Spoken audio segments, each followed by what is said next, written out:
এই দুটো পরোটা দাও। এই ভিতরে খাবার দিয়ে আয়। জি উস্তাদ। ভাই আমাকেও একটা পরোটা দাও। ঠিক আছে, নিয়ে আসছি।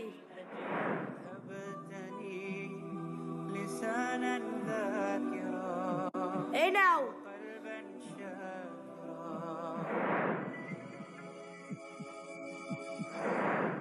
এই নেন ভাই খাবারের বিল। ঠিক আছে ভাই, আবার আসবেন। দেখার আগে বের হয়ে যায়। এই দাঁড়া, বিল না দিয়ে কোনে যাচ্ছিস?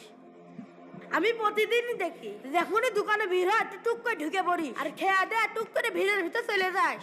আজকে তোর পাইছি, আজকে বিল না দিয়ে তোর কোনো জ্বালাতে দেবো না। আরে ওকে ছেড়ে দাও। ভাই ও খেয়া দে একদিনও বিল দেয় না। আরে ও বিল দেছে। যাও ছোট ভাই, তুমি যাও। ভাই আপনি জানেন না, ও প্রতিদিন এটা করে। তাহলে শোন, এই ভিতরে খাবার দিয়ে আয়। কি রে? হে আল্লাহ, তুমি এই দোকানের ব্যবসায় বরকত দাও আর এই দোকানের কাস্টমারের ভিড় বাড়িয়ে দাও, যাতে আমি ভিড়ের ভিতরে যে টাকা না দিয়ে লুকিয়ে লুকিয়ে বের হয়ে আসতে পারি। আমিন। তাহলে বুঝলি, আমরা মনে করছি ও আমাদের খাবার খেয়ে যাচ্ছে, কিন্তু আসলে ও দোয়া করার কারণে আল্লাহ আমাদের ব্যবসায় বরকত দিয়েছেন। কি